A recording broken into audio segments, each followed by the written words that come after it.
بسم اللہ الرحمن الرحیم۔ اسلامی راہ چینل میں آپ سب کو خوش آمدید۔ دوستو، آج ہم حضرت ادریس علیہ السلام کا قصہ پڑھیں گے۔ حضرت ادریس علیہ السلام کو خنون بھی کہا جاتا ہے۔ قرآن کریم میں آپ کا ذکر پارہ نمبر 17 سورۃ الانبیاء اور پارہ نمبر 16 سورہ مریم میں موجود ہے۔ اللہ تعالیٰ ارشاد فرماتے ہیں، اور یاد کرو کتاب میں ادریس کا ذکر، بے شک وہ سچے نبی تھے اور اللہ نے انہیں بلند مرتبے پر پہنچایا، یعنی ظاہری اور باطنی کمالات عطا فرمائے۔ حضرت ادریس علیہ السلام جب بالغ ہوئے تو اللہ تعالیٰ نے انہیں نبوت عطا کی۔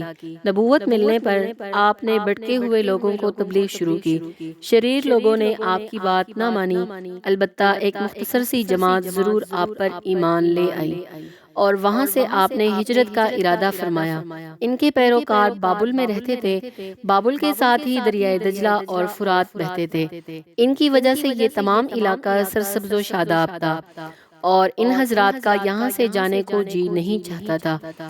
ان کے ارادے کو بھانپ کر حضرت ادریس علیہ السلام نے ان سے کہا، گھبراؤ نہیں، اللہ تعالیٰ کی راہ میں تکلیف اٹھاؤ، اللہ کی رحمت بہت وسیع ہے، وہ تمہیں اس کا بدلہ عطا فرمائے گا۔ صبر کرو، اللہ تعالیٰ کے حکم کے آگے جھک جاؤ۔ آپ کے ان الفاظ کو سن کر وہ آپ کے ساتھ جانے کو تیار ہو گئے۔ اس طرح آپ ان کے ساتھ مصر روانہ ہوئے۔ جب مسلمانوں نے دریائے نیل کی شادابی دیکھی تو وہ بہت خوش ہوئے۔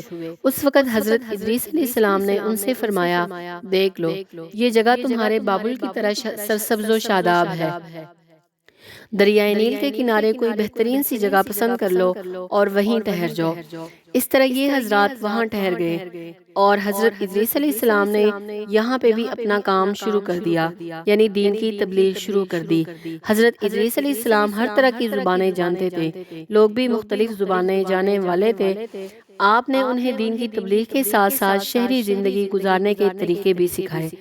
آپ نے ہر طرف کے لوگوں کو جمع کر کے انہیں دین کی تعلیم دی۔ جب یہ لوگ اپنے علاقوں میں واپس گئے تو انہوں نے شہر اور بستیاں آباد کی۔ اس طرح اللہ کا دین چاروں طرف پھیل گیا۔ آپ کی تعلیم یہ تھی، اللہ پر ایمان لانا، صرف اس کی عبادت کرنا، آخرت کے عذاب سے بچنے کے لیے نیک اعمال کرنا، تمام باتوں میں عدل و انصاف کو پیش نظر رکھنا، دنیا میں نہ گر جانا، اللہ تعالیٰ کی عبادت مقررہ طریقوں سے کرنا، روزے رکھنا، جہاد کرنا، زکوٰۃ ادا کرنا، طہارت سے رہنا، کتے اور سور سے پرہیز کرنا، ہر نشہ آور چیز سے بچنا۔ یہ تھا خلاصہ حضرت ادریس علیہ السلام کی تعلیمات کا۔ حضرت ادریس علیہ السلام نے اپنی امت کو یہ بھی بتایا تھا، میری طرح اس عالم میں دینی اور دنیاوی اصلاح کے لیے بہت سے انبیاء علیہ السلام تشریف لائیں گے۔ وہ بری باتوں سے پاک ہوں گے، فضائل میں کامل ہوں گے، ان کی دعائیں قبول ہوں گی۔ حضرت ادریس علیہ السلام بہت خوبصورت تھے۔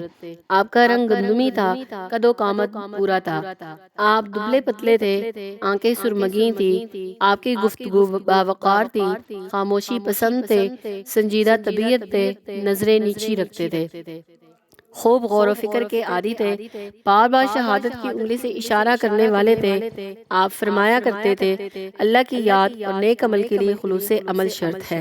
جھوٹی قسمیں نہ کھاؤ، نہ اللہ کے نام کو قسمیں کھانے کے لیے استعمال کرو، نہ دوسروں کو جھوٹی قسمیں کھانے کے لیے کہو، اس طرح تم گناہگار ہو جاؤ گے۔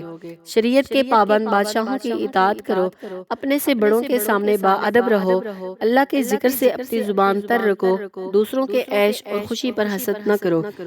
آپ نے اللہ کے بندوں کو حضرت نوح علیہ السلام کے زمانے میں آنے والے طوفان سے ڈرایا اور فرمایا، ایک آسمانی آفت آنے والی ہے۔ آپ کی عمر 42 سال تھی۔ آپ حضرت نوح علیہ السلام کے پردادا تھے۔ اللہ تعالیٰ نے آپ کو بلند مرتبہ عطا فرمایا، آپ پر 30 صحیفے اترے، آپ کے ہاتھوں بہت سی صنعتیں ایجاد ہوئیں۔ آپ حضرت نوح علیہ السلام سے 1000 سال پہلے ہو کر گزرے ہیں۔ قلم سے لکھنا اور کپڑا سینا آپ ہی نے ایجاد کیا۔ آپ سے پہلے جانوروں کی کھالوں کو بطور لباس استعمال کیا جاتا تھا۔ سب سے پہلے ناپ تول کا طریقہ بھی آپ نے ہی ایجاد کیا۔ سب سے پہلے اسلحہ بھی آپ نے ہی ایجاد کیا، اور اس اسلحے سے بنو قابیل سے جہاد بھی کیا۔ اگر آپ کو یہ ویڈیو اچھی لگے تو لائک، شیئر اور سبسکرائب ضرور کریں۔